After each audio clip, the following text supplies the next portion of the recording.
From my seat, the city of Rivermount wept neon, rain thin as spider silk, traced patterns down the broad windows of Orpheos, blurring the streetlights into soft blooms of color. The glow bled onto the polished mahogany of my table. Number 17. My table. It was always my table. The banquette was deep, the dark leather cool against my back, and from here, I saw everything. Every entrance, every exit, every nervous glance, and every handshake that lingered a second too long. The dining room was my chessboard, and I knew the name of every piece on it. The air hummed with the low thrum of power. To my left, a city councilman was laughing too loudly with a commodities broker whose smile never quite reached his eyes. Across the room, two judges shared a bottle of Barolo, their heads bent close in conspiracy. They were all players, orbiting the quiet gravity of my presence, pretending not to notice the man whose name was a whisper in the back rooms where the city's real business was decided, Kaz Dovico, head of the Val di Pietra family. I watched them all, my senses tuned to the subtle dissonances in the room's symphony, a fork scraping a plate, a chair pushed back too quickly, the faint, sweet scent of fear that clung to a man trying to outrun his debts. It was all music to me. My wine, a Tignanello, was perfect. The air was chilled to the precise degree I preferred. The cellist in the corner played a Bach suite with a sorrowful elegance that suited the evening. Everything was in its place. A world curated for my comfort, a testament to my control. And then, the flaw? The single discordant note. The swordfish. I laid my fork and knife down, not with a crash, but with a soft, deliberate click that was somehow louder. The cello faltered for a half beat.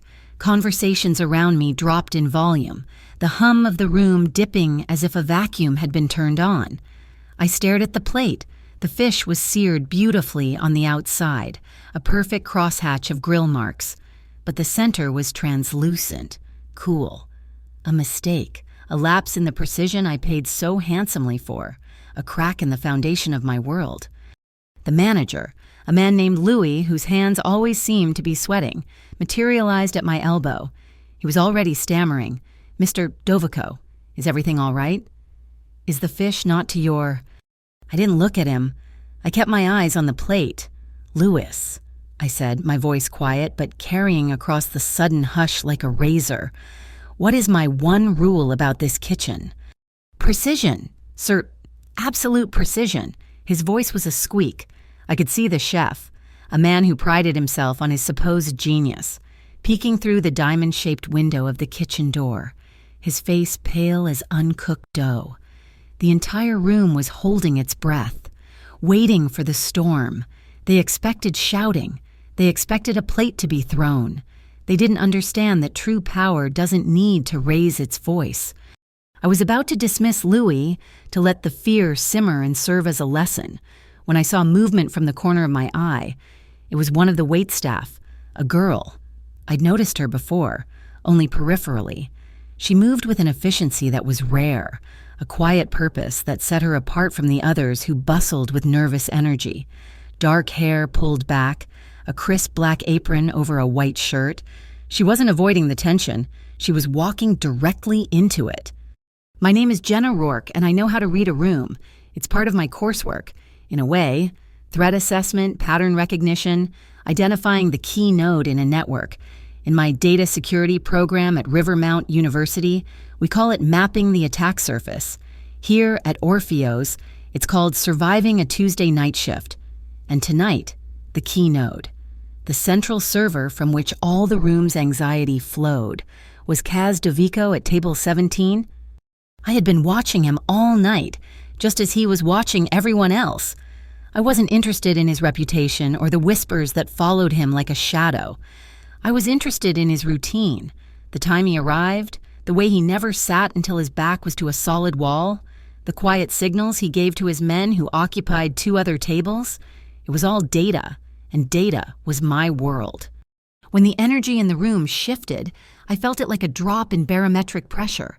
The scrape of his silverware was a system alert.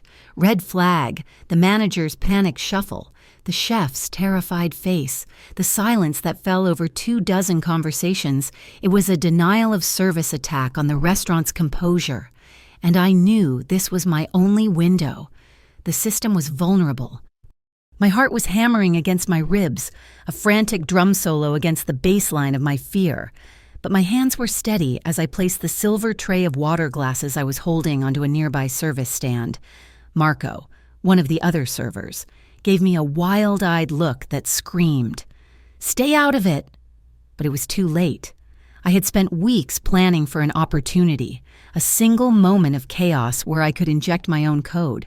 This was it. I walked toward table 17. The plush carpet absorbed the sound of my sensible work shoes, making me feel like I was gliding through deep water. Every eye in the room was on me.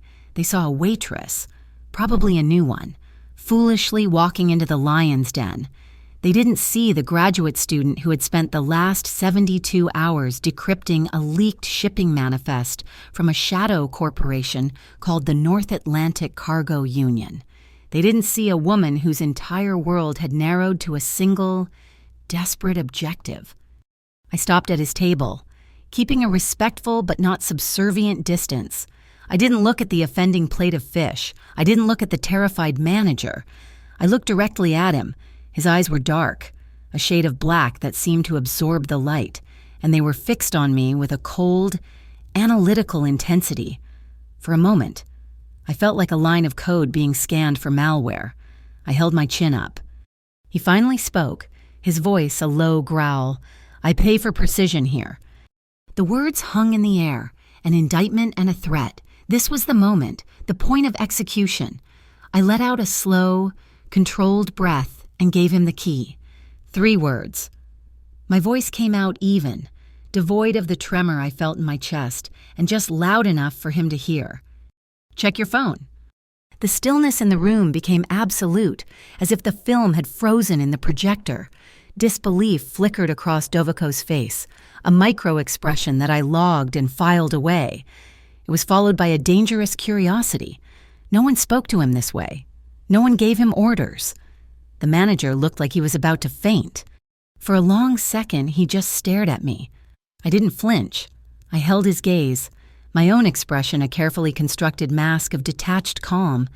Then, slowly, deliberately, he reached inside his tailored suit jacket and produced a sleek, featureless black phone. His thumb moved across the screen, the light from it illuminating the hard lines of his face. I saw it then, the subtle twitch of a muscle in his jaw, the almost imperceptible widening of his eyes.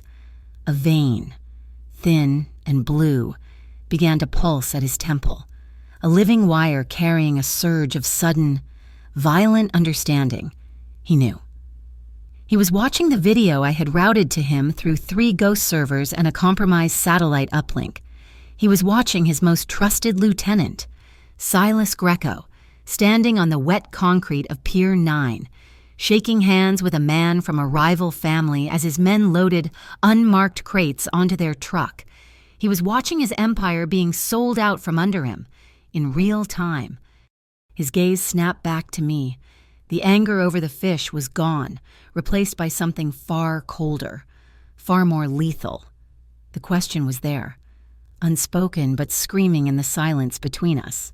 "Who are you? How did you do this?" I gave a slight, almost imperceptible dip of my head, the barest minimum of a bow. I leaned in just enough for my words to be for him alone, though the whole room strained to hear them. "If you want your dinner done right," I murmured, my voice a blade wrapped in silk, "you need to know who's putting ashes in your kitchen." And with that, I turned and walked away, picking up my tray of water glasses as if nothing had happened. Behind me, I heard a collective, quiet exhale as the restaurant began to breathe again. The spell was broken. But as I moved through the tables, I could still feel his eyes on my back. A connection had been made, a circuit completed.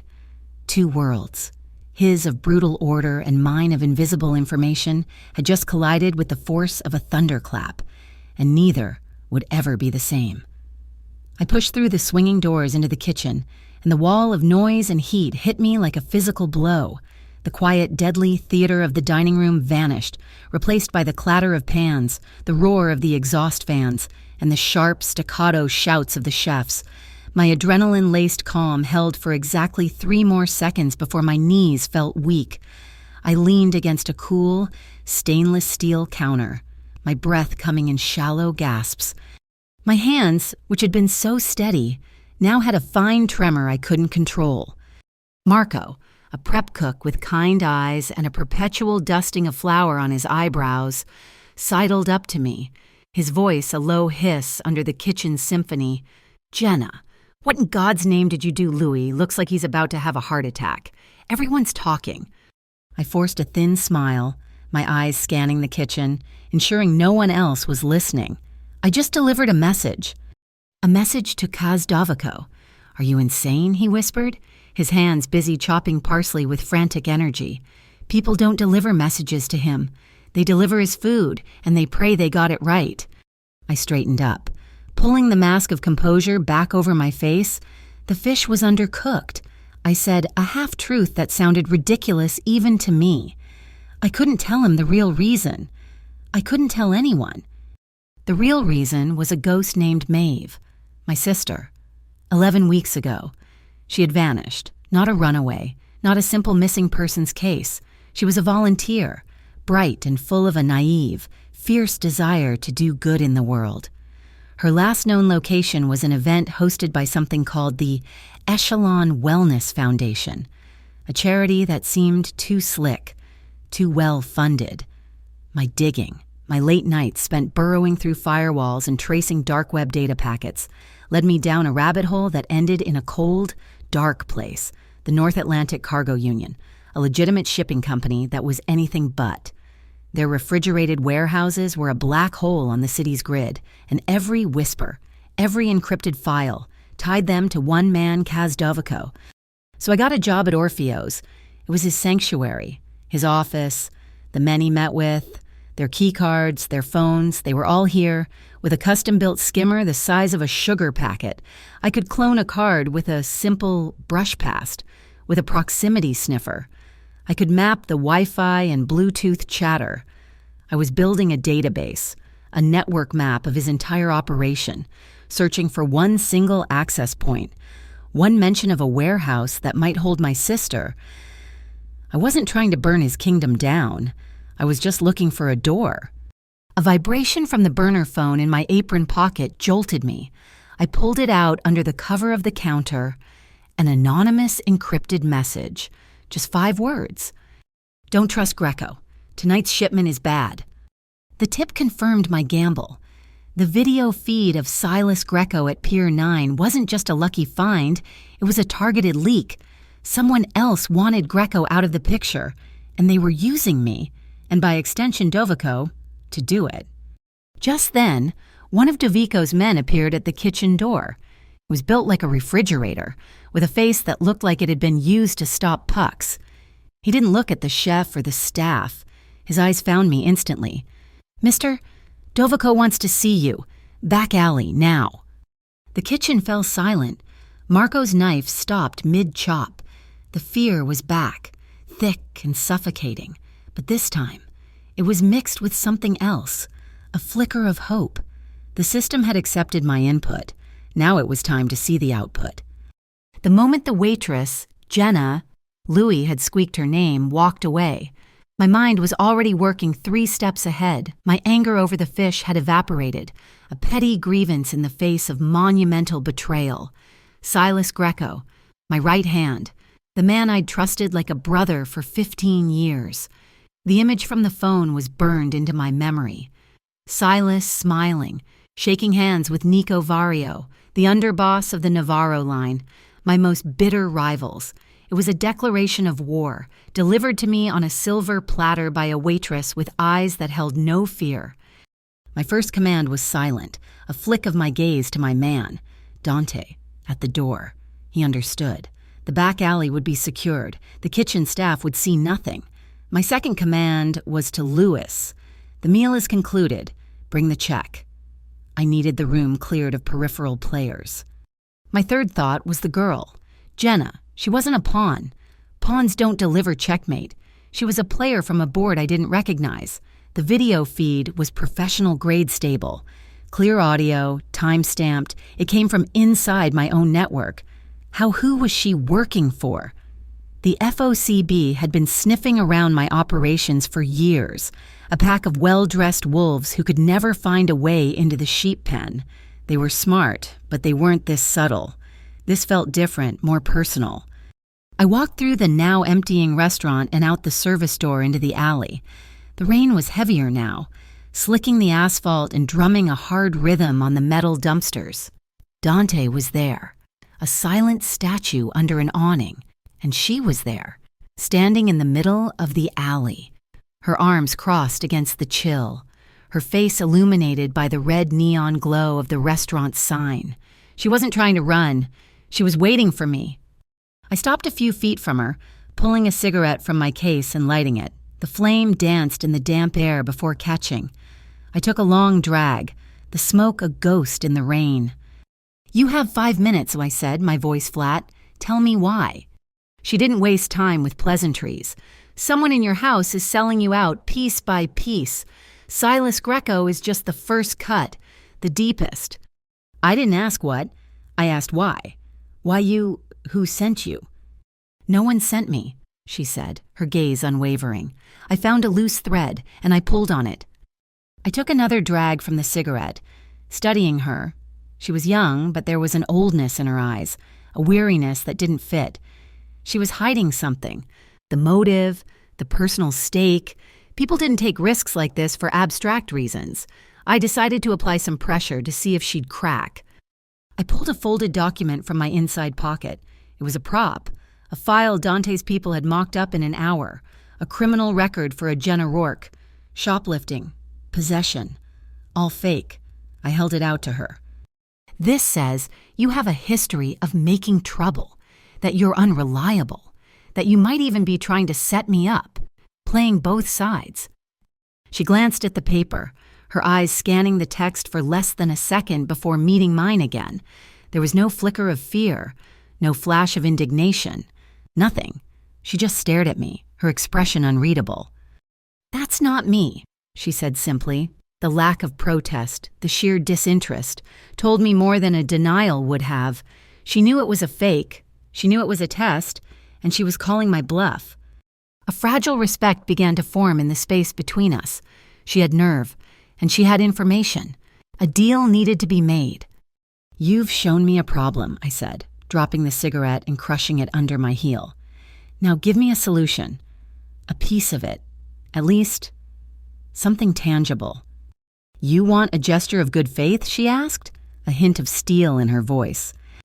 "I want a reason not to have Dante put you in a car and find out everything you know in a place much less pleasant than this alley." She didn't even glance at my man. Her focus was entirely on me.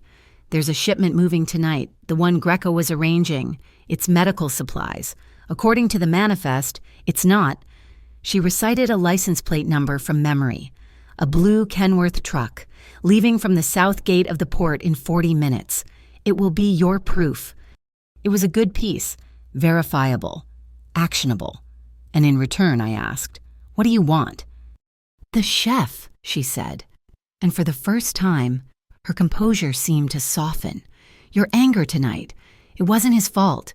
Don't let him pay the price for Greco's mess. He has a family." Of all the things she could have asked for money, protection, a favor, she asked for mercy for a stranger. It was an unexpected move, disarming.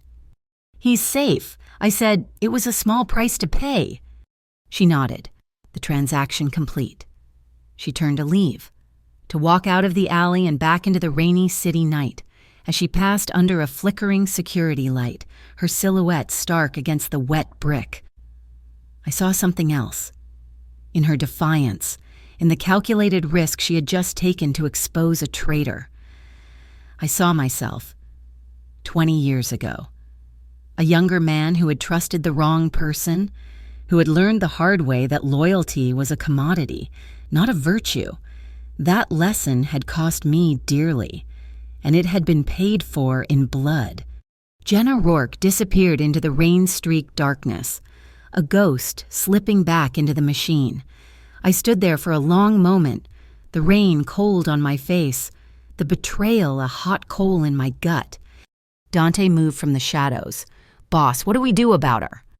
I turned, my mind already calculating the fallout, the necessary moves to cauterize this wound, but my last thought was of the girl, the key.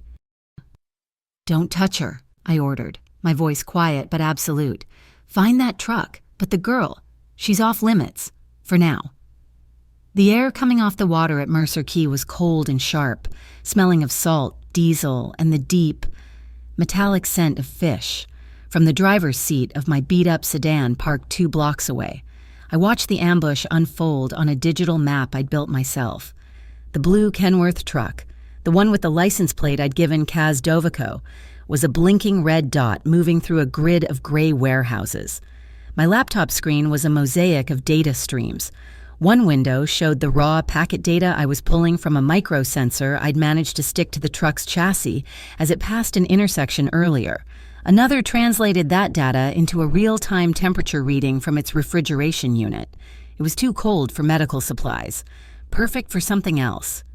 My world had become a cramped car, the glow of a screen and the low, constant hum of a processor working overtime. My heart hammered a frantic, syncopated rhythm against my ribs. This wasn't a simulation. This wasn't a class project. The men I could see on a grainy, pirated security feed, taking positions behind stacks of rusted lobster pots and old shipping containers, were not pixels. They were Dovico's people. And the men in the truck were walking into a trap I had helped set, for Maeve. Everything was for Maeve. I saw the truck slow as it approached the designated transfer point, a slick, dark patch on the asphalt, almost invisible in the rain-swept darkness, gleamed under a security light. Oil? A simple, effective classic. My geofencing alert pinged softly. Target in zone. I held my breath. The night exploded. From my perch in the shadows of a crane, I watched the Kenworth lumber into the kill zone. The rain was a curtain, my men ghosts within it.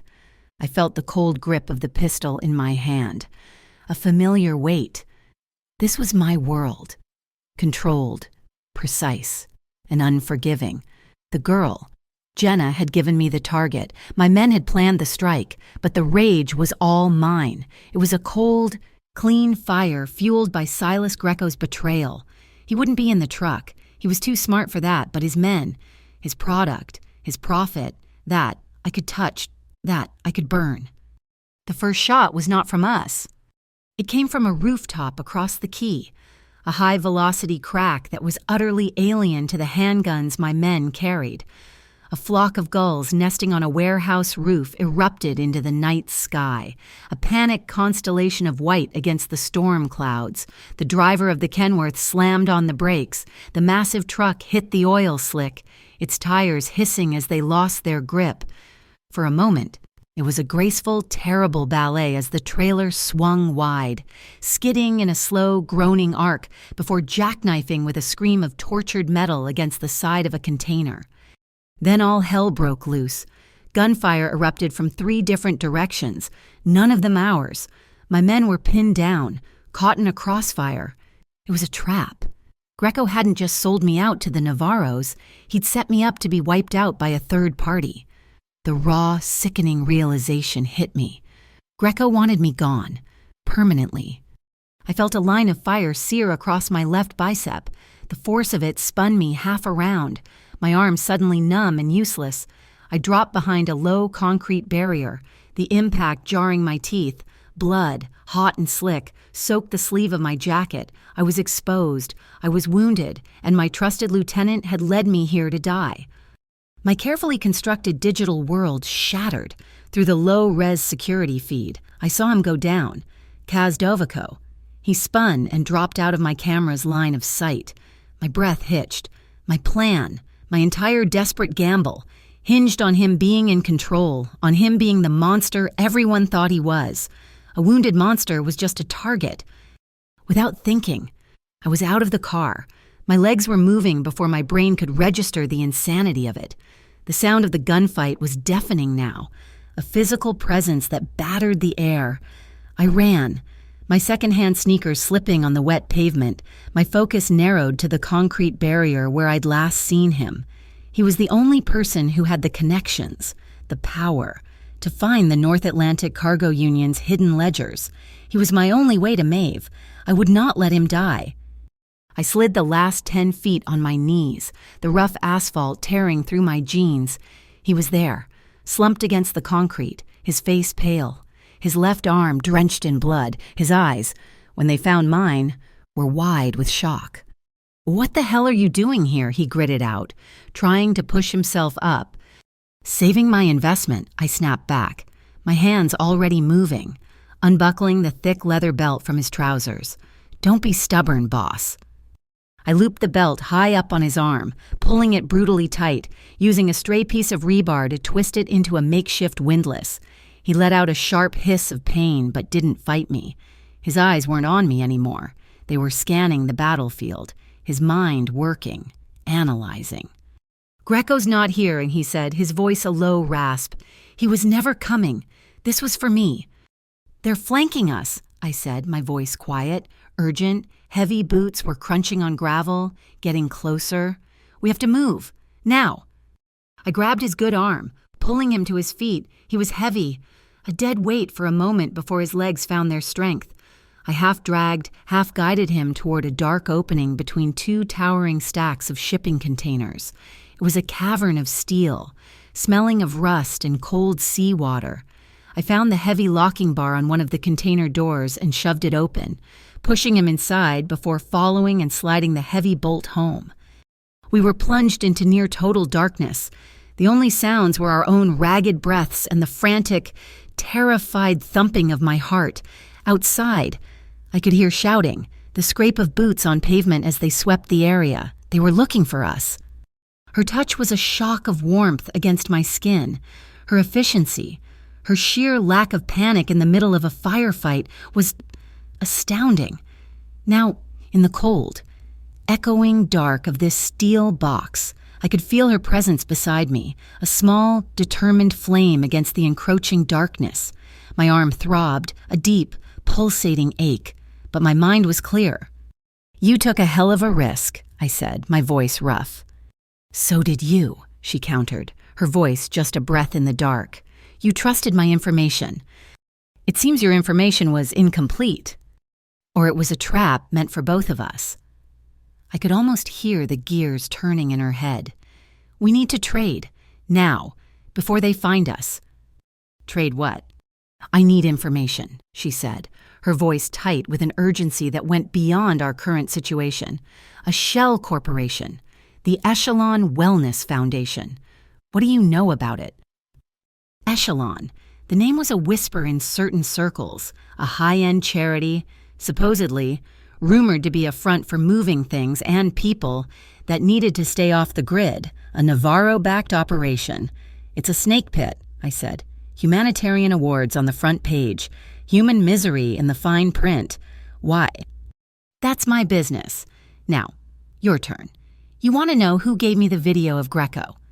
"I do," I said, the word edged with ice. "I can't give you a name. It was a dead drop through a secure server. But I can give you the raw data packet.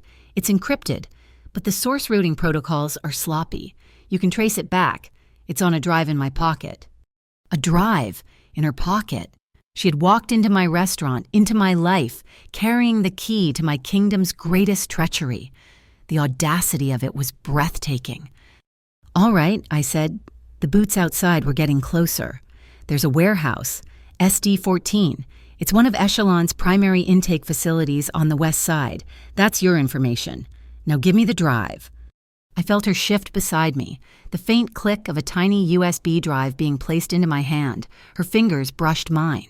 And a jolt, completely separate from the pain in my arm or the adrenaline in my veins, shot through me. It was the spark of a dangerous, unspoken alliance. Suddenly, the night was split by sirens. Not the low growl of the local police, but the high, piercing shriek of federal vehicles. Red and blue lights flashed through the small gaps in the container door, painting frantic stripes across our faces. "FOCB," she breathed, her voice laced with a new kind of dread. "They're too early, way too early." She was right. The feds moved like glaciers. A response to a shootout like this should have taken them 20 minutes, minimum. They were here in 5. They'd been waiting. It was another layer of the trap. Greco didn't just have Navarro on his payroll. He had someone inside the Federal Organized Crime Bureau, a special unit. I'd heard whispers. The Aegis Task Force, known for their aggressive tactics and their uncanny ability to be in the right place at the wrong time. The boots outside were retreating, replaced by the organized, authoritative shouts of federal agents. We were trapped between the wolves and the so-called shepherds. "There's another way," I said, my mind racing. Accessing the blueprints of this port that I knew like the back of my hand, I moved to the back of the container, my hand finding a maintenance latch I knew was there. "Stay close." The latch opened onto a narrow catwalk. Below us, the dark water of the quay churned. Above, a heavy-duty cargo zipline, used for moving nets and equipment, stretched across the slip to the roof of a fish processing plant on the other side. It was insane. It was our only shot. "You first," I said, grabbing the heavy steel pulley. I didn't hesitate. I clipped the pulley onto the thick, greasy cable and grabbed hold, my feet leaving the platform. For a terrifying second, I was suspended in the air, the wind and rain whipping at me. Then gravity caught, and I was flying through the darkness. The city a blur of distant, indifferent lights. The cable groaned and vibrated under the strain, a single, deep note, played on a steel guitar string against the backdrop of the storm. I hit the far roof with a jarring thud, stumbling but staying on my feet. A moment later, he landed beside me, his larger frame making the whole roof shudder. We collapsed onto the wet tin, hidden from view, the sirens a frantic chorus below. For a long moment, we just lay there, gasping for air, our chests heaving. The rain washed over us, cold and cleansing. And then, a sound I never expected. A small, breathless laugh escaped my lips. It was a laugh born of pure, unadulterated terror and the giddy relief of survival. I looked over at him. In the faint, ambient light of the city, I saw the hard lines of his face soften. A slow, tired smile touched his lips. The mob boss, the king, was gone. In his place was just a man, wounded and betrayed, lying on a tin roof in the rain. We had seen behind each other's masks. We had survived the same fire. He pushed himself up onto his good elbow, his dark eyes holding mine. The intensity was still there, but it was different now. It wasn't the cold analysis of a predator.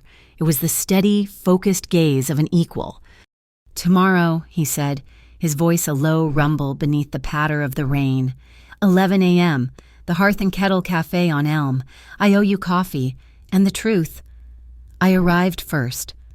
The Hearth and Kettle was a small place, tucked between a bookstore and an antique shop, the kind of establishment that survived on regulars and the quality of its coffee. The windows were steamy, blurring the gray, rain-soaked world outside into a watercolor painting.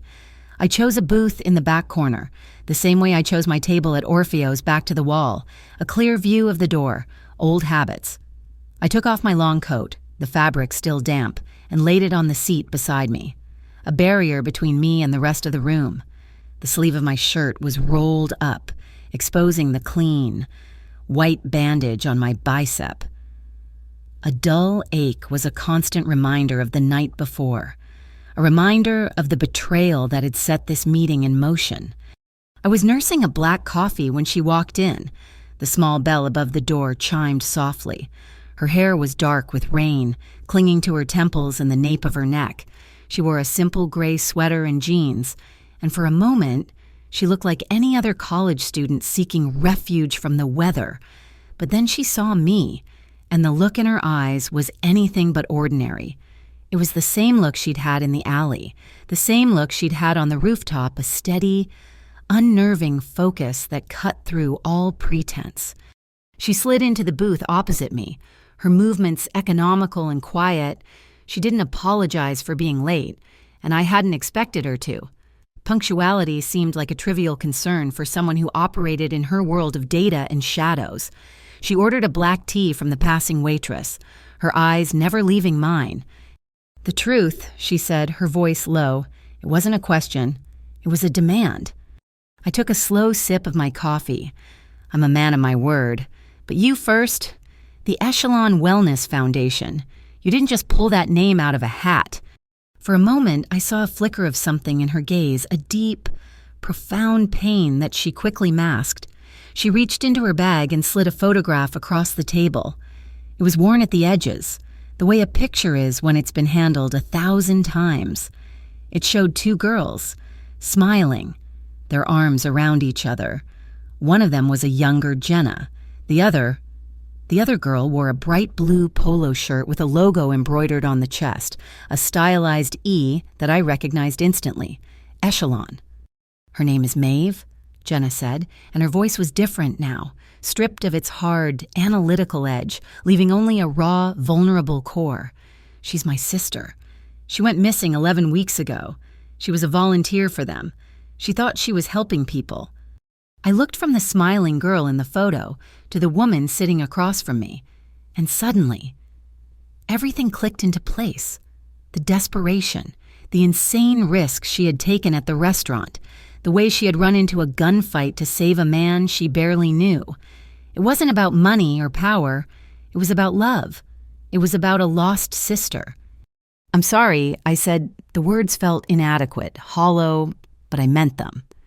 She simply nodded, accepting the sentiment for what it was, and slid the photo back into her bag, the shield returning to its place. "Now you," she said, "why is your most trusted man working with the people who took my sister?" My story was shorter, less noble. The Valdipietra name is old. My father and his father built an empire on things that thrive in the dark: smuggling, gambling, protection. When I took over, I started moving us out of that world.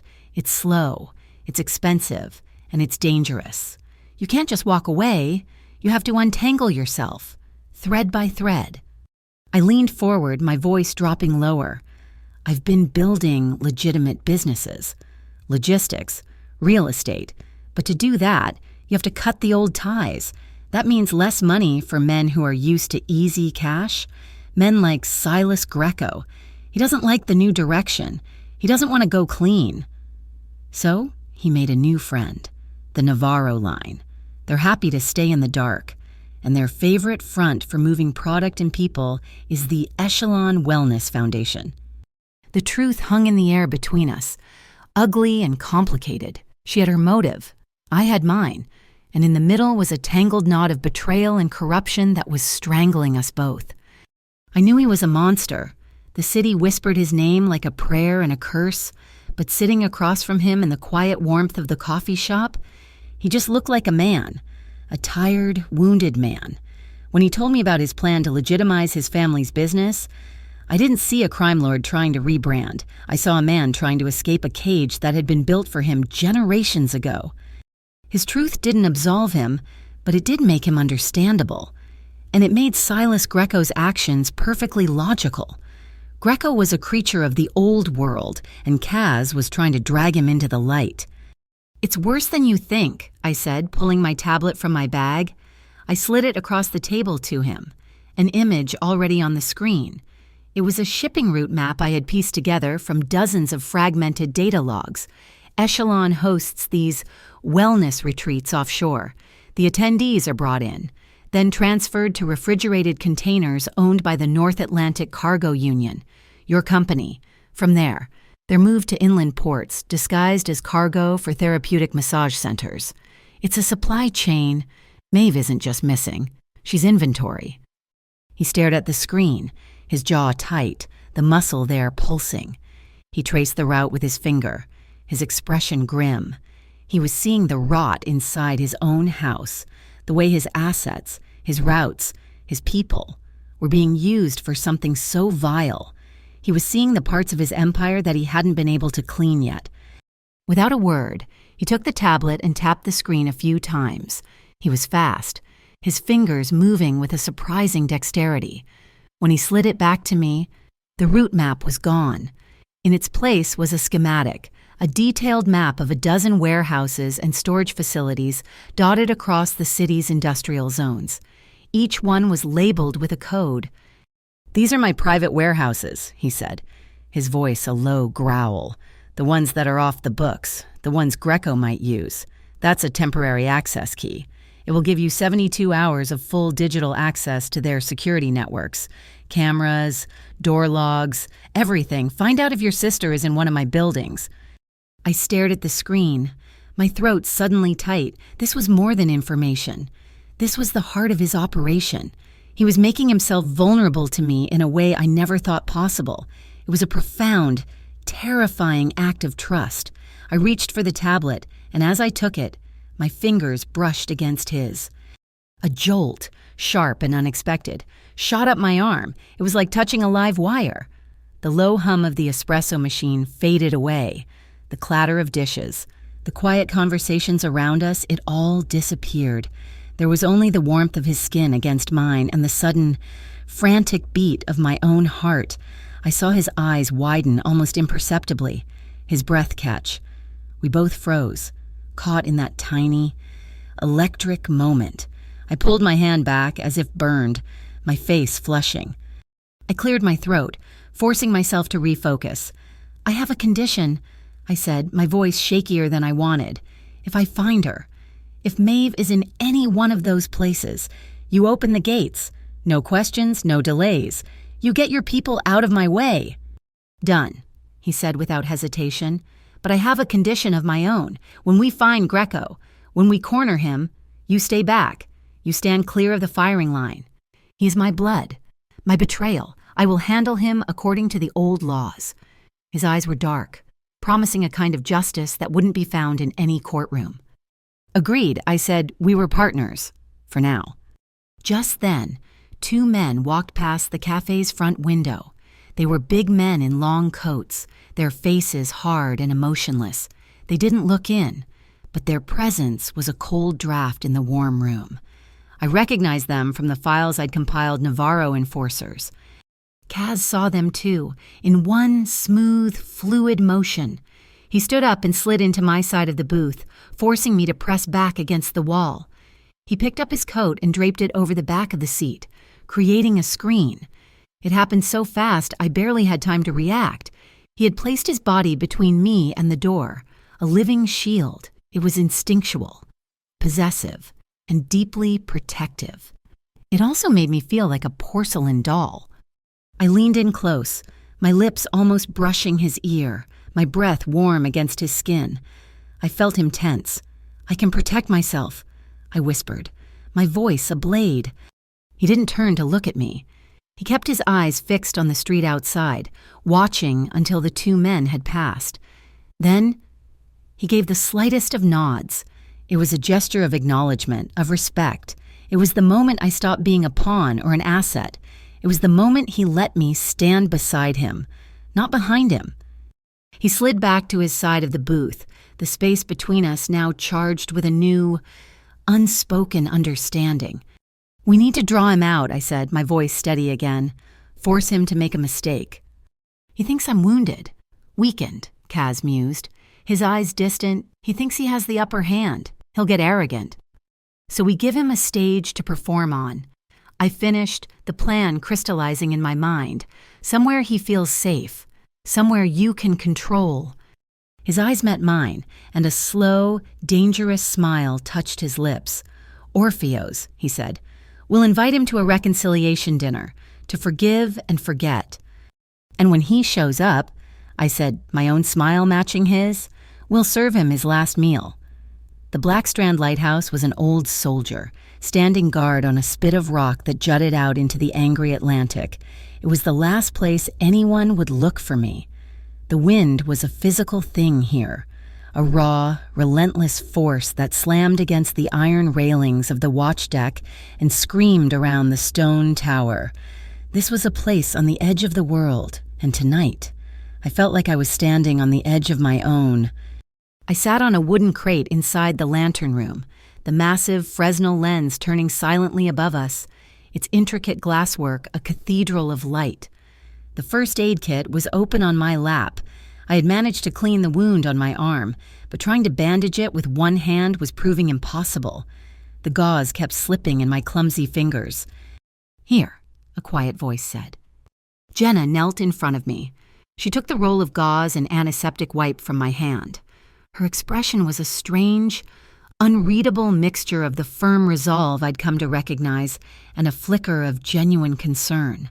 Her touch, when it came, was surprisingly gentle. She worked with the same quiet efficiency she displayed on the floor of Orpheo's, her fingers cleaning the edges of the wound with a light, sure pressure that barely caused a sting. I watched her, my own hands lying useless in my lap. I was not a man who was used to being cared for. I was not a man who was used to being still. Yet, I did not move. I did not pull away. "You're lucky," she murmured, her eyes focused on her work. "It went clean through. An inch to the right and it would have hit bone." "Luck had nothing to do with it," I said, my voice rougher than I intended. "It was a warning shot, meant to wound, not to kill. Greco wants me off the board, but he wants the Navarros to do the dirty work so he can take over with clean hands." She began to wrap the clean gauze around my bicep, her movements precise and practiced. Her proximity was unnerving. I could smell the faint scent of rain and tea on her, a clean, earthy fragrance that was a stark contrast to the salt and iron of the lighthouse. I could see the fine, dark lashes that framed her intelligent eyes, the slight furrow of concentration between her brows. In this small, protected space, with the storm raging outside and the silent, powerful light turning above, the world shrank to just the two of us. My name is Jenna Rourke, and I was wrapping a bandage around the arm of one of the most dangerous men in the city. The absurdity of it was not lost on me. Every instinct, every piece of data my brain had ever processed told me to run. Kazdovico was not safe. He was the storm, not the shelter yet, as my fingers brushed against the warm, solid skin of his arm. I felt no fear, only a strange, grounding sense of purpose. I was exactly where I needed to be. When I finished, my hands lingered for a moment on the clean white bandage. I looked up and met his eyes. The gratitude there was unspoken, but it was present. A quiet, startling warmth in their dark depths. The wind howled, rattling the thick glass of the lantern room, and I shivered, a sudden chill running through me that had nothing to do with the temperature. He seemed to notice. Without a word, he reached for a heavy wool blanket that was folded on a nearby bench. He shook it out, and the scent of salt and old wool filled the air. He didn't just hand it to me. He draped it over my shoulders, then sat down beside me on the crate, pulling the other end over himself. The space between us disappeared, under the coarse fabric. His body was a wall of heat against the cold. We sat in silence for a long time, listening to the roar of the waves crashing against the rocks below, watching the powerful beam of light sweep across the churning, black water. The words, when they came, felt pulled from a place deeper than thought. "I'm afraid," I admitted, my voice barely a whisper against the wind. "Not of them, not of Greco or the Navarros." I turned my head to look at him, our faces just inches apart in the dim, rhythmic light. "I'm afraid of what it means to stand next to you, to help you. It feels like embracing every enemy you've ever made." I expected him to dismiss it, to offer some empty platitude about strength or courage. He did not. He looked out at the tumultuous sea, his profile carved from stone by the sweeping light. "I have worn this crown of thorns my entire life," he said, his voice a low rumble, heavy with a weariness that seemed ancient. "It was placed on my head the day I was born. For years, I just tried to wear it without letting the thorns pierce my skull, but it's not enough." He finally turned to look at me, and in his eyes, I saw a profound, aching hunger. "I want to take it off. I want to build something that doesn't need to live in the shadows, Something that can be judged by a group like the Metropolitan Integrity Commission and not be found wanting. Something clean. He let out a long, slow breath. Greco thinks I'm going soft. He thinks I'm betraying our legacy. The truth is, I'm just trying to survive it. His confession was a key, unlocking a part of him I never expected to see. The man who ruled a criminal empire wanted nothing more than to be free of it. He wasn't just a monster. He was a prisoner. And in that moment, the last of my reservations, the last of my carefully constructed walls, crumbled into dust. The storm outside was nothing compared to the one inside him, the one he had been fighting alone for years. The space between us became charged, the air thick with unspoken things. The rhythmic sweep of the light illuminated his face, then plunged it into shadow, then illuminated it again. I saw the question in his eyes, the silent, hesitant request. He wasn't a man who asked for permission, but he was asking now. I gave him my answer with a slight, almost imperceptible nod. He leaned in slowly, giving me every chance to pull away. I did not. The first touch of his lips was tentative, soft, tasting of coffee and salt in the storm outside. It was not a kiss of possession or dominance. It was a kiss of discovery, a quiet, searching question. My hand came up to cup his jaw, my thumb stroking the rough stubble there, and I answered his question by deepening the kiss, by tilting my head to meet his more fully. His good arm came around my waist, pulling me closer until there was no space left between us at all. His other hand, the wounded one, came to rest gently on my cheek, his touch infinitely careful. It was a kiss that spoke of shared loneliness, of finding an unexpected anchor in a raging sea. My heart was a frantic bird beating against my ribs, its rhythm matching the powerful, steady thump of his against my chest. His breath hitched, a small, vulnerable sound that seemed to pull all the air from the room. I was the one who broke the kiss, pulling back just enough to rest my forehead against his. We stayed like that, breathing the same air, our eyes closed, the world reduced to this single point of contact. The raw power of his body was a tangible thing, but for the first time, I felt the fierce control he held over it, the gentle way he held me, as if I were something precious he was afraid of breaking. He pulled me closer still, a low, reassuring murmur in his chest. I felt his lips against my temple. There, under the blanket, in the heart of the lighthouse, I felt a sense of safety that was completely illogical, yet utterly undeniable. It was a trust built not on words, but on shared survival, on a glimpse into the truths hidden beneath the surface. The night was cold, but I was warm. The world was dangerous, but in his arms, I felt anchored. The raw touch of his skin, the quiet sound of his breathing mixed with the crashing waves. The intimacy was not in any grand gesture, but in this quiet, shared stillness. "Tomorrow," he whispered, his voice a gravelly promise against my hair. "We go back to Orfeo's. You're going to walk up to my table." He pulled back so he could look me in the eye, his gaze intense. "And you are going to say those 3 words again. Check your phone. And this time, every traitor in that room will show their hand." The plan was audacious, dangerous. It was a performance on the grandest stage, with our lives as the price of failure. But looking at him, feeling the solid strength of his arm around me, I was not afraid. I nodded. "Okay," I breathed.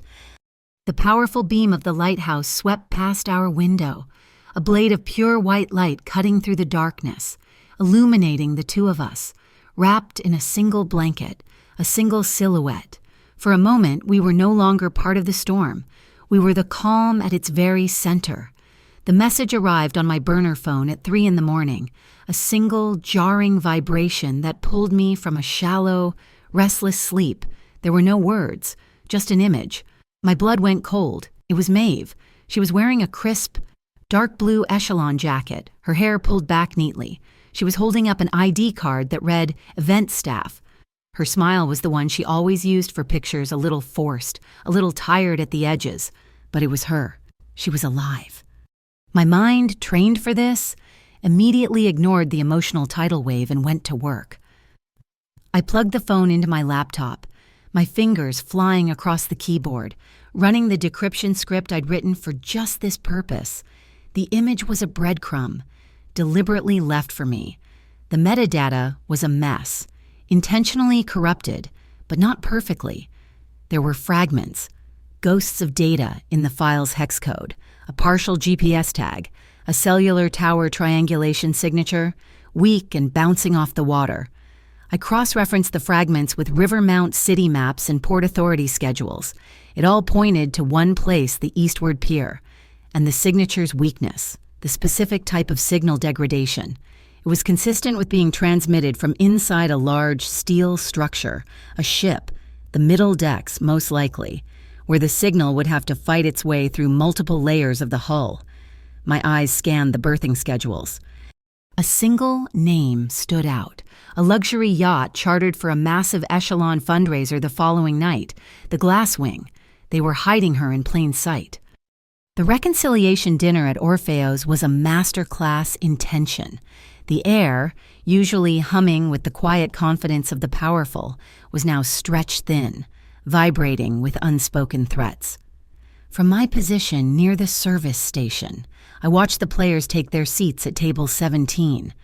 Kaz was at the head, a picture of calm authority, his bandaged arm a subtle reminder of the violence that simmered just beneath the surface. Silas Greco sat to his right, his face a mask of earnest loyalty. He clasped Kaz's good shoulder, his voice full of feigned concern. It was a flawless performance, too flawless. His eyes, however, were never still. They flickered around the room, cataloging the exits, noting who was watching, and they landed on me a beat too long every time I passed the table. He knew I was part of this. He just didn't know how. In my ear, a tiny, flesh-colored receiver fed me a low hiss of static. The open channel to Kaz's men stationed outside, I was the central node, a ghost in an apron. My eyes and ears extending beyond the walls of the restaurant, my job was simple. Serve the wine, watch, and listen. But as I moved through the room, my tablet, which I used for taking orders, was also running a passive network sniffer in the background. A faint but persistent signal pinged on my screen, a data packet leaking from a source inside the restaurant. It was heavily encrypted, but its signature was familiar.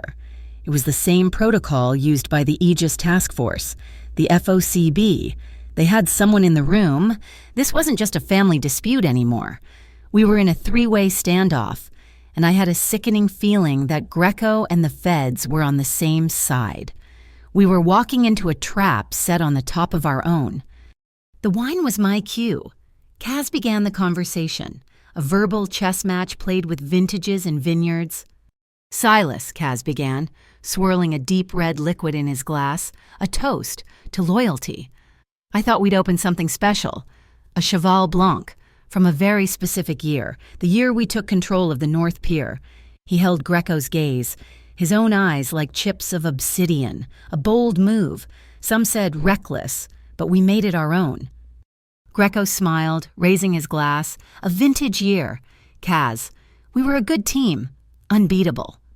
And then, Kaz continued, gesturing for me to pour another bottle, there was the Margot, complex, difficult, reminds me of the trouble we had down at the fisheries.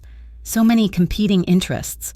So easy for a shipment to get misdirected. Each bottle was a question. Each name, a veiled accusation. A port, a deal. A moment where loyalty had been tested. Greco parried every thrust with a smooth anecdote, a shared memory, reinforcing his position as the faithful soldier. My moment came with dessert. The chef, his hands shaking slightly, placed the delicate chocolate mousse on my tray. Tucked into the piped cream at the base of the dish was a single, perfect raspberry. And beneath it, something no one could see, a paper-thin NFC chip, programmed with a single, aggressive command. I approached the table, my heart hammering. Compliments of the chef. Mr. Greco, I said, my voice even. I placed the dessert on the table, letting the edge of the plate slide to within half an inch of Greco's phone, which lay beside his wine glass. For a fraction of a second, the plate and the phone were in the perfect position. A tiny green light on my tablet, tucked under my arm, blinked once. It was done. The chip had activated, forcing a handshake with his phone and initiating a full data clone to a secure cloud server I controlled. In 15 minutes, I would have everything: his contacts, his messages, his location history, his betrayal, itemized and recorded. As I turned from the table, I caught the eye of Louis, the manager. Earlier in the night, I had seen one of Greco's men corner him in the pantry, his face pale with fear, and he was being squeezed. I'd found him moments later, adjusting his tie with trembling fingers. "There's a delivery issue in cold storage," I had told him quietly. "You should go down and supervise it personally in about an hour. Don't come back up until you get an all clear from the chef."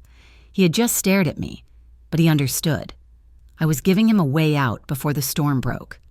Greco was feeling confident now, expansive.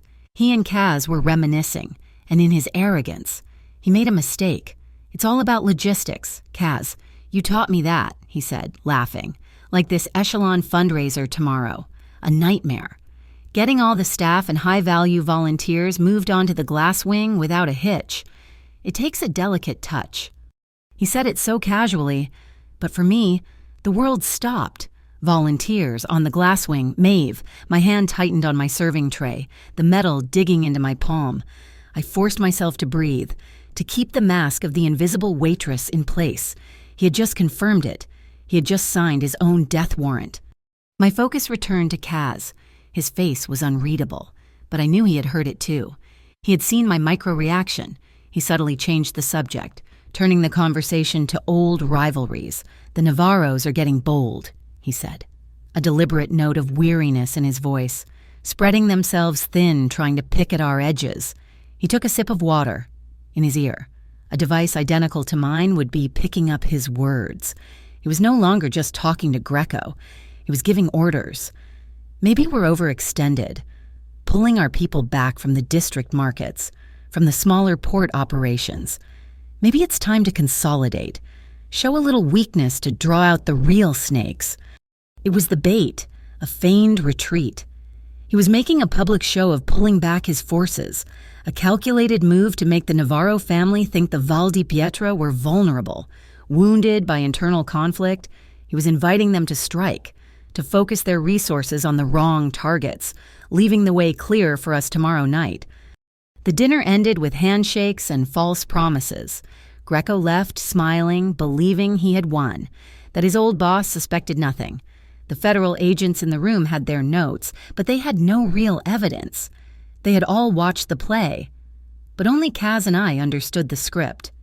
Later, in the quiet of the back alley, the same alley where this had all begun, Kaz met me. The rain had started again, a soft, cleansing drizzle. He took the bait. I said, "They all did," Kaz confirmed, his voice low. "The Navarros will be busy chasing ghosts tomorrow night." He looked at me, his gaze serious. "What his phone tells you will be the nail, but getting your sister is the only thing that matters. The rest is just noise." We stood in the shared silence, the plan for the next night solidifying between us. A desperate, high-stakes gamble. "Tomorrow, Greco will think I am coming to the glass wing to bend the knee," Kaz said, his voice hard as steel. "A gesture of tribute to the Navarros, to buy peace. And I'll be on the inside," I added, my own resolve hardening. "I'll use the access card data from Greco's phone to create a new profile. Event logistics. It will get me on board. It will get me to Maeve." Our goals were perfectly aligned, a dual-pronged attack. He would draw the fire, the public face of the operation. I would be the ghost in the machine, moving unseen through the digital and physical corridors of the ship. We would save my sister, and we would bring the entire rotten structure of betrayal crashing down. The performance had to be perfect. It had to be loud, public, and brutal. The eyes and ears of Silas Greco and the Navarro family were everywhere, and for our plan to work, they had to believe that Kaz Dovico and the meddling waitress were finished. They had to believe he was alone. We chose the lunch rush at Orfeo's. The room was full, the ambient noise a perfect backdrop. I was carrying a tray with a single glass of whiskey for table 17. Kaz was there, looking every inch the imperious crime boss, his face a thundercloud. He had been meticulously building the narrative all morning, making angry calls, his voice carrying just enough for those nearby to hear snippets of his frustration over the botched job at the key. As I placed the glass on his table, I let my hand linger for a fraction of a second too long. A tiny, deliberate mistake. It was his cue. His hand shot out, not touching me but slamming the table. The whiskey glass jumped, spilling amber liquid across the polished mahogany. The entire restaurant flinched. "Incompetence," he roared, his voice a whip crack that silenced every conversation. He stood up, his chair scraping loudly against the floor. Every eye was on us. I pay for perfection, and all I get are clumsy, careless mistakes. I am surrounded by fools. His rage felt utterly real, a terrifying force of nature. He looked at me, and his eyes were full of a cold fire, a dismissal so complete it felt like a physical blow. My heart was pounding, but I held his gaze. I let the entire room see my defiance, the slight lift of my chin. I had to play my part. I was not a victim. I was a challenger. "Get out, nah," he snarled. "You're fired. I don't want to see your face in here again." The room held its breath. This was the critical moment. I let a beat of silence pass, allowing the tension to coil to its breaking point. Then, I delivered my line, my voice as cold and steady as it was the first time. "Check your phone." A collective gasp went through the room. It was an act of open rebellion, of insanity. Kaz stared at me, his expression a mask of fury. He snatched his phone from the table. On the screen was the message I had sent him 30 seconds before a carefully fabricated piece of intelligence.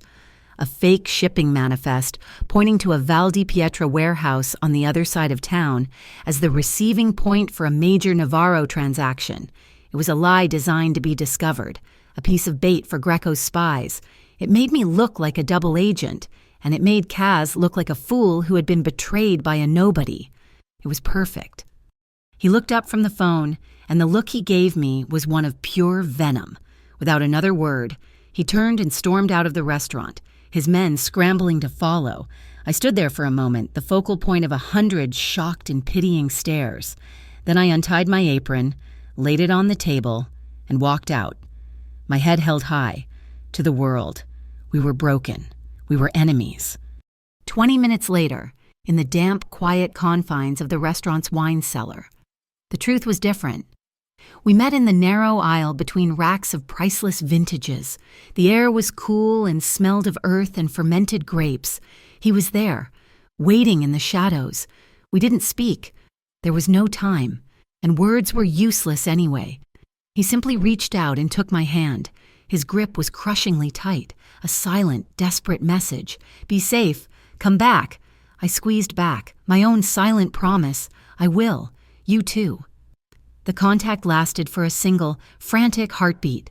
Then he was gone, a ghost slipping out the cellar's delivery entrance. The fallout was immediate and exactly as we'd planned. By nightfall, the whispers were all over the city. Kaz Dovico had lost his touch. He'd been played by a waitress. His organization was in turmoil. The fake manifest I'd sent him was leaked. And as expected, the Navarro family took the bait. Kaz's men reported that Navarro enforcers were massing near the decoy warehouse, preparing for a raid. The path to the eastward pier, to the glass wing, was being cleared for us. My own infiltration was a blur of focused, high-speed work, using the complete data clone from Greco's phone. I built myself a new identity. Jenna Michaels, freelance event logistics coordinator, recently contracted by Echelon. I had his internal contact lists, his security clearance codes, even the specific formatting of their temporary ID cards. I spent hours in a small print shop in the bad part of town, laminating the card, embedding a cloned RFID chip. By the time I was done, My fake identity was more real than Echelon's own records.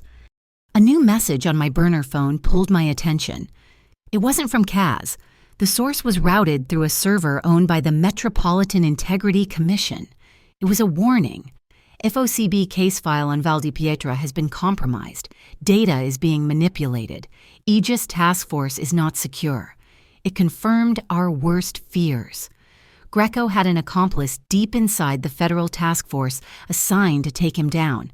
Another message followed moments later, from a different, untraceable source. It was cryptic. Don't trust anyone in a navy blue suit. It was an odd detail. But my research on the FOCB had included internal dress code protocols. Navy blue suits were the informal uniform of the Aegis Task Force. I had a mole, an ally, somewhere inside the system, feeding me life-saving information. At the same time, Kaz received his own warning. One of his dock contacts, an old man who had been loyal to his father, sent word. A man had been seen setting up on the roof of a warehouse overlooking the pier where the glasswing was docked. He had a long rifle case, a sniper. Greco wasn't just planning to have Kaz arrested, he was planning to have him executed, making it look like a casualty in a federal raid. The decision was instant and absolute. Kaz called off his men. He would be walking onto that ship alone. It was the only way to ensure his men didn't walk into a massacre. I stood in the staff locker room of the glasswing, the low thrum of the yacht's engines a constant vibration in the soles of my feet. I was dressed in the Echelon uniform dark blue trousers, a crisp white shirt, a jacket identical to the one Maeve wore in the photograph. I looked in the mirror and barely recognized myself. I was no longer a waitress or a student. I was a weapon, calibrated and aimed. As I turned to leave, a line of volunteers was being led down the narrow corridor. They were all young, all bright-eyed, all wearing the same uniform. And for a split second, through the reflection in a polished brass porthole, my eyes met hers. Maeve. She was thinner, her face pale, the forced smile from the photo now a look of tired resignation. But it was her. Our gazes locked for a single, shattering moment. I saw the flash of recognition, of shock, in her eyes. My heart screamed her name. I wanted to run to her, to hold her, to pull her out of that line and away from this nightmare. But I couldn't. Not yet. A guard nudged her forward, and she was gone, swept away by the current. I was left with her ghost in the reflection, my own face a mask of cold fury. My resolve hardened into something unbreakable. I began to move through the ship, my event staff credentials giving me access to almost every level. I wasn't just looking for Maeve. I was memorizing the ship's layout, noting every exit, every security camera, every fire suppression panel. My mind was building a three-dimensional map, a schematic for our survival. I was in a service corridor on the main deck when I heard voices from a nearby storage closet. Greco's voice, low and sharp. The NFC chip on the dessert plate was a nice touch. Clever, but sloppy. A wave of ice water washed through me. He knew. Find the waitress, Michaels, or whatever she's calling herself now. She's on board. When the auction is over and our guest of honor is taken care of. I want her gone. No witnesses, just a tragic accident. My time was up. I was no longer the hunter. I was the hunted. I found a quiet alcove, my back pressed against the cool bulkhead, and pulled out my phone.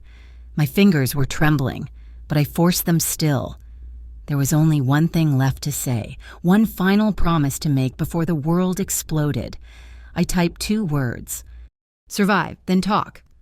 I pressed send. A moment later, a reply came back from Kaz, a perfect echo. Survive, then talk. I closed my eyes, my heart a clenched fist in my chest. The game was over. The battle was about to begin.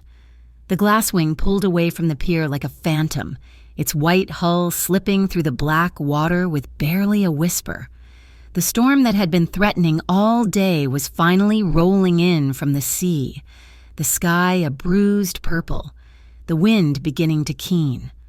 On the decks, strings of golden lights were strung between the masts, casting shimmering, coin-like reflections on the wet, polished wood. To the casual observer, It was the picture of nautical elegance. To me, it was a cage. I moved through the ship's opulent main salon, a flute of champagne in my hand, a prop. My suit was Italian, impeccably tailored, the costume of a man with more money than sense. I was part of a small, somber delegation, a public display of my surrender to the Navarro line. Men I despised greeted me with false smiles, clapping me on the shoulder. I smiled back, playing the part of the defeated leader. But beneath the facade, my senses were screaming. Every man was a potential threat, every shadow a potential ambush point. My eyes swept the room not for friendly faces, but for firing angles, for the subtle bulge of a weapon under a jacket, for the way a man stood that told me he was more than a simple guest. I saw Greco across the room, holding court, basking in his victory. He met my eyes and gave me a small, triumphant nod. The fool. He thought he was the predator. He didn't realize he was already in the trap. The main event began. It wasn't a public auction with a fast-talking auctioneer. It was silent, digital, and discreet. The charity part was a joke. The items on display, rare art. Exclusive vacation packages were just placeholders. The real transactions were for Echelon's human inventory. Each VIP wore a small, elegant earpiece through which a moderator would read coded lot numbers and receive whispered bids. It was clean, untraceable, and utterly monstrous. I stood near the back, watching, waiting for Jenna's signal, feeling the low thrum of the ship's engines and the rising fury of the storm outside. The ship began to rock, a gentle sway at first that grew more pronounced as we moved into open, unprotected water. Greco was using the storm as cover, pushing the ship into a shipping lane where we would be just another vessel fighting the waves, invisible to the port authority. It was a smart move, but he had no idea what kind of storm was about to break inside his own party. My station was a small audio-visual control booth overlooking the main salon. From here, a single technician managed the discreet broadcast to the VIP earpieces. He was a skinny kid who looked more interested in the game on his phone than the millions of dollars being traded a few feet away. It took me less than 3 minutes to get him out of the room. A faked emergency text from his girlfriend about a fire in her apartment, sent from a spoofed number, was all it took. He was gone in a flash, barely remembering to lock the door, which was no obstacle at all. I sat down at his console. My world narrowed to lines of code on the screen. I had less than 5 minutes before he came back or someone got suspicious. I found their audio stream a simple, low-security frequency. It was insultingly easy, pathetic.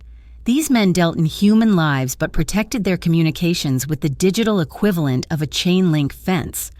I patched my own server into the broadcast relay. In my hand, I held a small, powerful transmitter.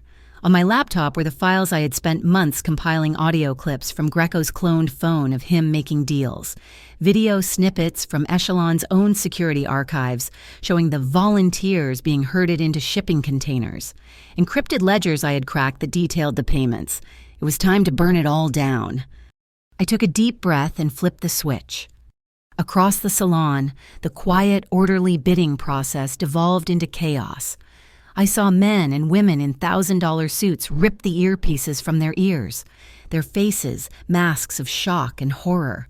Instead of the calm, modulated voice of the auctioneer, they were hearing the terrified sobs of a young woman, the cold, callous voice of Greco arranging a price, the clanging of a container door slamming shut.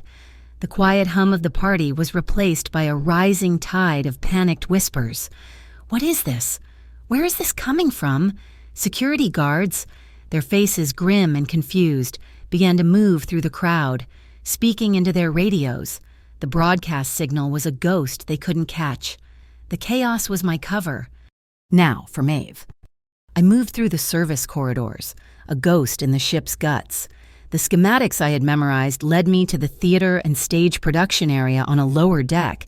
It was dark and quiet, a maze of props and scenery. I found the storage room Greco's men were using as a holding cell. The door was locked with a heavy magnetic seal.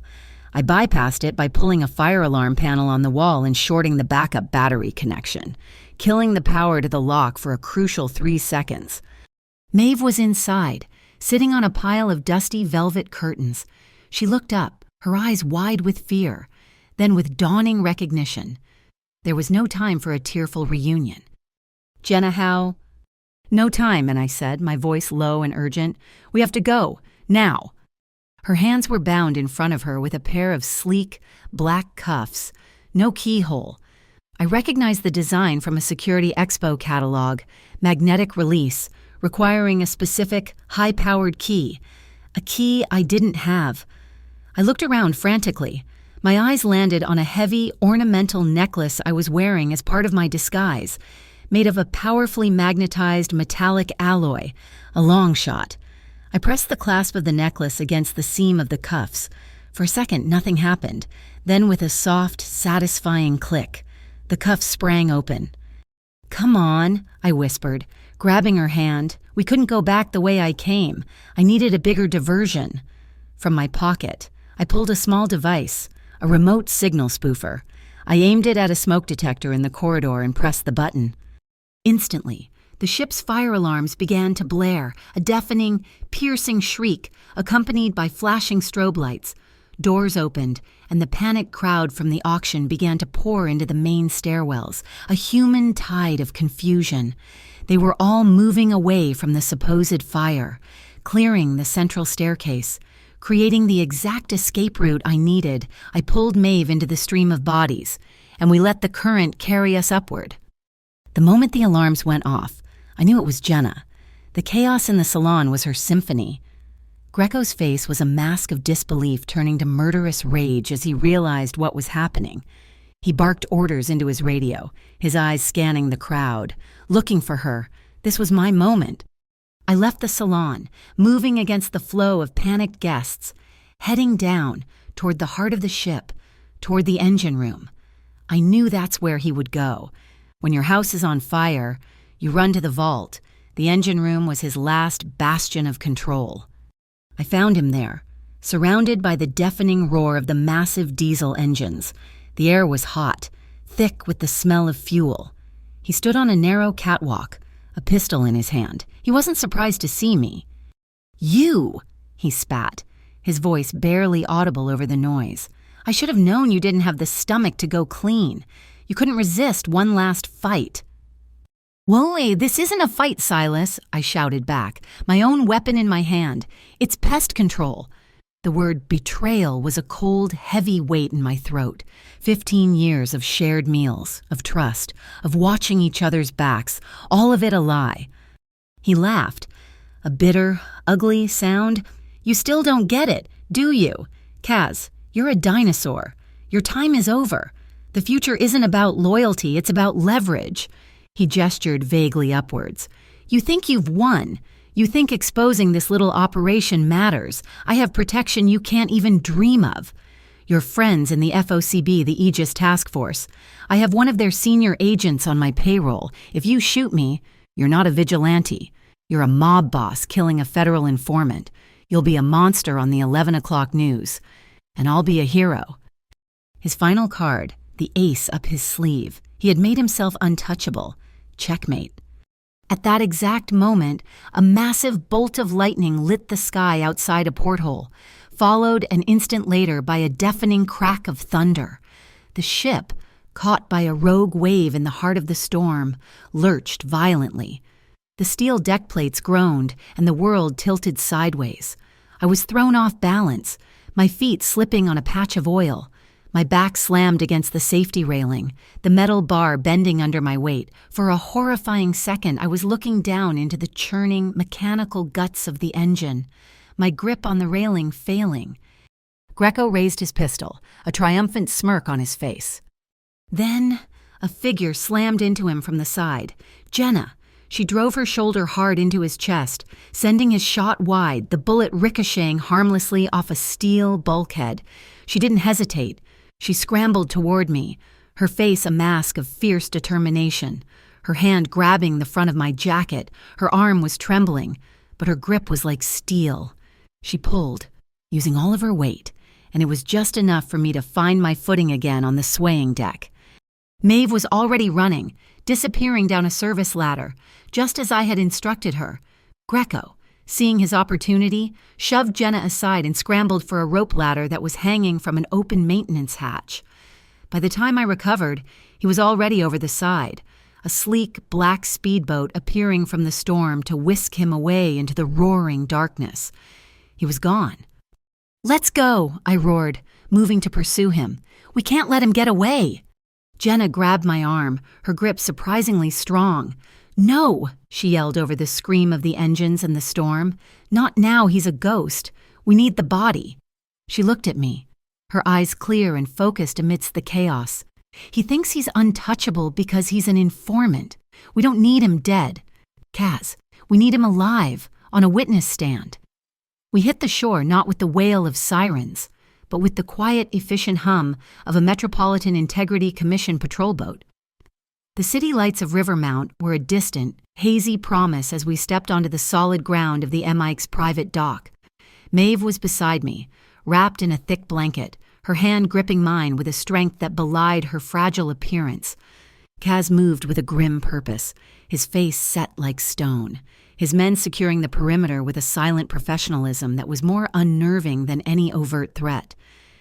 An older woman with sharp, intelligent eyes and a no-nonsense demeanor met us. Commissioner Davies. She was the head of the MIC, and the one person in the city Kaz seemed to trust. "Jenna Rourke?" she asked, her gaze skipping over Kaz to land on me. I nodded, my throat too tight to speak. "I believe you have something for us." I pulled the encrypted hard drive from my pocket. It felt impossibly heavy. It held months of my life, hours of sleepless nights, and the digital ghosts of countless victims. It was everything. I placed it in her outstretched hand. "It's all there," I managed to say. Echelon, the cargo union, the shipping routes, everything. Just as Davies secured the drive in a sealed evidence bag, 2 black sedans with government plates screeched to a halt at the end of the pier. Men in dark suits spilled out, their movements aggressive, proprietary. FOCB, and leading them, a man with a square jaw and cold, empty eyes. He wore a perfectly tailored navy blue suit. The warning from my anonymous source echoed in my head. Don't trust anyone in a navy blue suit. "Commissioner," the agent said, his voice dripping with condescending authority, "this is a federal crime scene. We'll be taking the evidence. And Mr. Dovico." Davies didn't flinch. "Agent Thorne, your jurisdiction ends where this pier begins. This is an MIC matter now. You're welcome to file a complaint." Thorne's eyes narrowed. He was a man used to getting his way. He was Greco's ace in the hole, the institutional power that made him feel untouchable. I could see it in the arrogant set of his shoulders. He was the one who had been manipulating the case from the inside, protecting Greco, likely planning to seize all the evidence tonight and bury it forever. I saw the trap closing around us. The FOCB would stonewall. The evidence would vanish into a bureaucratic black hole. Greco would walk. It was at that moment that Kaz made his move. He stepped forward, placing himself between me and the federal agents. He wasn't reaching for a weapon. He was changing the entire game. From my perspective, the path forward was a dead end. The FOCB, my supposed allies, were compromised. Greco was in the wind, the board was frozen. But Jenna's hard drive, now in the hands of the MIC, was a new piece, a queen, and I knew how to use it. "Agent Thorne," I said, my voice calm, carrying across the damp night air. "You want my cooperation, you'll get it. In public." I turned to Commissioner Davies. "I'm formally requesting the MIC open a public municipal hearing on the activities of the North Atlantic Cargo Union and its ties to the Echelon Wellness Foundation." A stunned silence fell over the pier. Even Davies looked surprised. Thorne's face went rigid. A public hearing was his worst nightmare. It meant cameras, reporters, public scrutiny. It meant the evidence couldn't be quietly lost. "On what grounds?" Thorne snapped. "On the grounds of my testimony," I said, "and as a gesture of good faith, I will provide the Commission with a lifetime's worth of documentation. Every ledger, every shipping manifest, every payoff associated with the cargo union's illegal operations since my father's time. I will deliver my entire kingdom to your doorstep. Commissioner? I paused, letting the weight of my offer sink in. In exchange, I want limited transactional immunity for past offenses, and I want a subpoena for Silas Greco and every member of the Echelon Board. I was burning my own history to the ground. I was sacrificing the legacy of my family, the very foundation of my power, to buy one clean shot at the man who had betrayed me. It was then that Maeve, my quiet, traumatized sister, spoke for the first time. Her voice was soft, but it cut through the tension like a surgeon's scalpel. "I'll testify too," she said. All eyes turned to her. I wasn't just a volunteer. They made me an assistant in their fundraising office for the last 2 months. She reached into the pocket of the jacket she was wearing and pulled out a small, digital audio recorder. I have recordings of every planning meeting, of Greco talking with Echelon's director. I have their entire playbook on tape. She wasn't just a victim, she was a witness, a mole, like sister. The look on Agent Thorne's face was a beautiful thing to behold. It was the look of a man watching his carefully constructed world catch fire. The adrenaline that had kept me going for 2 straight days finally abandoned me in a sterile, white corridor of the MIC headquarters. The world started to tilt, the fluorescent lights overhead blurring into long, smeared lines, the sounds of agents talking, phones ringing. All of it faded into a dull, distant roar. My legs gave out. Before I could fall, strong arms were around me. Kaz. He half lifted, half guided me to a quiet alcove, away from the prying eyes. He leaned me against the cool wall, his hands on my shoulders, steadying me. The sheer, bone-deep exhaustion was overwhelming. I had found Maeve. The goal that had driven me for months was accomplished, and in its place, there was just a vast, empty space. He saw it in my eyes, and he didn't say anything. He just pulled me into his arms, his hand coming up to cradle the back of my head. I collapsed against his chest, my face buried in the rough fabric of his coat. It smelled of the sea and the storm. He just held me, his presence a solid, unshakable wall against the chaos. "It's over. Jenna," he murmured into my hair, his voice a low, soothing rumble. "The running part is over." I looked up at him, my vision blurry with unshed tears, the play at the restaurant firing me.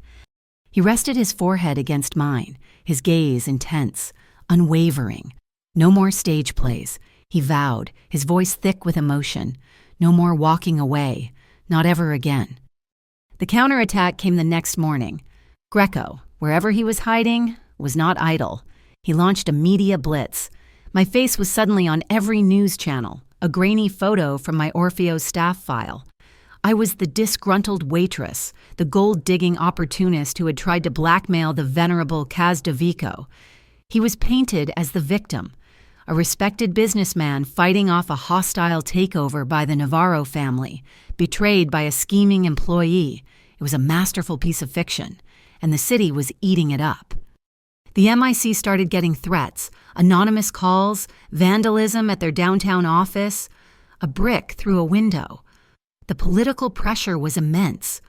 One of the city commissioners on the oversight board, a man with deep ties to Greco's associates, began making moves to have the hearing shut down before it even started, citing unreliable witnesses and lack of credible evidence.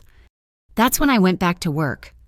From the sanctuary of my small apartment with Maeve asleep in the next room, I logged into the MIC's public citizen tip line. It was a secure, anonymous portal for reporting corruption. It was also a back door. I wasn't breaking in. I was using their own system against them. I cross-referenced the compromised commissioner's financial disclosures with the offshore banking information I'd pulled from Greco's phone, and there it was. A string of shell corporations, a series of untraceable payments, a direct digital trail of breadcrumbs leading from Greco's dirty money right into the commissioner's blind trust. I packaged the data, encrypted it, and submitted it through the very portal I had just exploited, an anonymous tip that would force the MIC to investigate its own. The Aegis task force tried a different tactic. Agent Thorne and two of his men showed up at Kaz's penthouse. They didn't have a warrant, they had a threat. They offered him a deal. Hand over all his data on the Navarros, become their confidential informant, and they would make his legal troubles disappear. They wanted to absorb his operation, not dismantle it. Kaz met them in his lobby. He stood there, in a simple shirt and trousers, and refused. He told them that any talking he had to do would be in a public hearing room, not in a dark car in a parking garage. He was choosing the light. He was choosing my way. That night, he came to my apartment. He didn't come inside. Maeve and I held each other on the sofa, watching a stupid movie, trying to feel normal for a few hours. But I knew he was there. I could feel his presence. When I looked out the peephole, I saw him, leaning against the wall at the far end of the hallway, a silent, solitary guardian.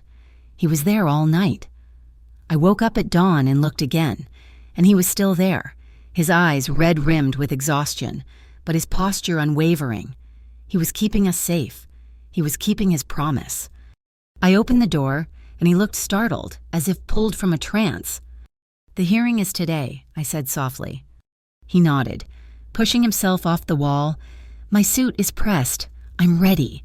He looked down at his hands, then back at me. He was ready for a war. "Kaz," I said, and he met my eyes. "Tomorrow, at the hearing. Don't bring a gun. Bring me." A slow understanding dawned in his eyes. He wasn't going to win this with bullets or intimidation. This new war was fought with truth, with data, with exposure. I was his best weapon now. He gave a single, slow nod. He reached out, his fingers brushing my cheek for a fleeting second. "Okay, Jenna," he said, "okay." Then he turned and walked away, back in his penthouse. I knew his suit would be hanging, ready, and on the polished surface of his bedside table, his pistol would be lying there, not in his pocket, not in his waistband. It would be on the table. He had made his choice. The hearing room at the Metropolitan Integrity Commission was a tinderbox. Every seat was taken. The press corps was a restless animal, a creature of 1,000 lenses and microphones, crammed along the walls. The public gallery was a sea of faces, curious citizens, city power brokers, and I even recognized a few of the diners who had been at Orfeo's that first night, their expressions now a mixture of shock and fascination. I sat at a long table at the front, with Maeve on one side and Kaz on the other. He wore a dark, impeccably tailored suit, but for the first time, he seemed unconcerned with the exits. He was facing the fire. The preliminary proceedings were a blur of legal jargon. Then, Greco's lawyer, a man with a predatory smile and eyes like a shark, was given the floor to make his opening statement. He walked directly toward me. "The commission is being asked to derail a federal investigation based on the word of a disgruntled fantasist waitress," he said, his voice dripping with condescension. "A young woman who, by all accounts, became obsessed with my client's associate, Mr. Dovico, and concocted this elaborate story for personal gain and attention." The room erupted in a low murmur. I felt a hot flush of anger creep up my neck. Beside me, under the table, Kaz's hand found mine. His grip was firm, a silent, steady anchor in the churning sea of lies. I took a deep breath, and the anger receded, replaced by a cold, clear focus. I squeezed his hand once, then let go. I stood up. The room fell silent. I didn't look at Greco's lawyer. I didn't look at the press. I looked directly at the compromised city commissioner, the one whose accounts I had traced, the one whose career was about to end. My voice, when I spoke, was not loud, but it filled the cavernous room. It was the same voice I had used in the restaurant, a voice stripped of all emotion, leaving only the hard, undeniable truth. Play the recording. A ripple of confusion went through the room. The commissioner I was staring at went pale. Commissioner Davies, at the head of the panel, gave a single, sharp nod to her aide. The large screens behind the panel, which had been displaying the MIC seal, flickered to life. But there was no video, only audio. The first voice was Greco's, Slick and confident, the transfer manifest is clean, labeled as therapeutic equipment. We move the volunteers to the glass wing, and from there, they're just cargo. The second voice was colder, more bureaucratic. Agent Thorne, the man in the navy blue suit, and my fee. Greco's voice again, the usual. It's already been routed through the same shell corporation we use for the port official. The transaction code is 7B Delta. The beneficiary account is listed as a charitable trust. Sound familiar. A collective gasp swept through the hearing room. It was all there. The cold, hard mechanics of their operation, the casual discussion of human lives, the direct link between a supposed federal agent and the man he was supposed to be investigating. The room exploded into a roar of overlapping conversations, of reporters shouting into their phones. Agent Thorne, who was standing near the back wall, made a move for the door, but he was suddenly surrounded by two of his own FOCB agents, men in gray suits. Not navy blue, their faces grim. They had been given their orders. Greco's federal shield had just shattered. My world had been a fortress, built of secrets and shadows. Now, I was tearing it down, stone by stone, in the brightest light imaginable.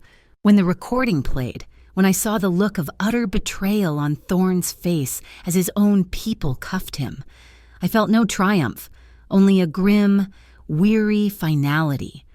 This was the end of the old world. Commissioner Davies banged her gavel, her voice cutting through the noise. In light of this new evidence, and in conjunction with Mr. Dovico's offer of cooperation, the MIC is officially granting him limited transactional immunity. She looked directly at me. Mr. Dovico, the commission accepts your terms. I stood up. From my inside pocket, I produced not a weapon, but a small, ornate key. I walked to the evidence table and placed it down with a soft click. It was the key to a private, hidden safe in Geneva. The safe that held 50 years of my family's secrets. The key to my cage. I had just handed it over. Greco knew it was over. While the room was still in chaos, while his lawyer was sputtering in protest, he made a break for it, slipping out a side door that led to the private parking garage. But Jenna and Maeve were already moving. They didn't shout. They simply pointed, guiding a team of MIC security with a calm, deadly precision. I followed, not running, but walking with a deliberate, measured pace. I met him on the steep concrete ramp of the garage. Halfway between the light of the hearing room and the darkness of the street, he was cornered, his chest heaving, his face a mask of desperation and hatred. "You should have shot me on the boat!" "Kaz," he screamed, his voice echoing in the enclosed space. "You don't have the guts to finish this the old way." He was right. I stopped a few feet from him. There was no gun in my hand. There was nothing but the vast, empty space left by 15 years of lies. "Every empire has its last day, Silas," I said, my voice quiet, devoid of anger. "You chose today." Behind him, the MIC guards closed in. The only sound was the cold, metallic click of the handcuffs as they locked around his wrists. We stepped out onto the broad marble steps of the MIC building, and for the first time in what felt like an eternity, I felt the sun on my face. The storm had passed, leaving behind a sky so blue and clean it looked like freshly washed glass. Maeve was on one side of me, her arm linked through mine. Kaz was on the other, standing tall, his face turned toward the clamoring press, no longer seeking the shadows, the Navarro Alliance. Deprived of its key partner and facing public disgrace, was already beginning to fracture. Echelon's assets were frozen. Its board members arrested. It was over. Amidst the flashing cameras and shouted questions, Kaz leaned in close. His voice, a low whisper, meant only for me. "I survived," he said, his breath warm against my ear. "Now we talk." 6 months later, Kaz Dovico officially dissolved the Val di Pietra organization. In its place, he founded the Rivermount Meridian Logistics Company. It was clean, fully audited by the MIC, and surprisingly successful. He was a brilliant strategist, and it turned out his skills were just as effective in a boardroom as they were in a back alley. I went back to school, but I also founded something of my own, Beacon Labs, a small, non-profit consultancy that used data analysis and ethical hacking to help track victims of trafficking rings and expose corrupt shell corporations. Maeve was my first employee. We were taking the darkness we had endured and turning it into a light for others. For our anniversary, the 6-month anniversary of the day our worlds truly collided, we went back to Orfeo's. The restaurant was the same, the lighting still low, the cellist still playing Bach, but we were different. We didn't take table 17. Instead, we chose a small, intimate booth near the open kitchen, where the light was warm and we could see the flames dance in the hearth. Kaz leaned back, a slow, playful smile on his face. He looked at me, his eyes full of a light I never thought I'd see. "I have to admit," he said, his voice a low, teasing rumble, "I'm a little nervous. If I complain about the food again—" I laughed, a real unburdened laugh. I leaned across the table, resting my forehead against his. "If you do," I whispered, "I'll only have to say 3 words." He closed his eyes, a soft smile on his lips, and as he leaned in to kiss me, slowly, tenderly, amidst the familiar, comforting clatter of plates and quiet conversation, we said them together, a shared whisper, a final promise. Play the recording. It was no longer a weapon. It was our story. The quiet, permanent reminder that truth, our truth, was the only power that mattered. Thank you so much for listening to our story tonight. I'd love to know where you're listening from, so please drop a comment below and let's share our thoughts. Remember to subscribe to my channel, Mafia Boss Stories, like this video. And if you'd like to offer some extra support, hit that hype button so this story can be heard by more people. Your support means the world.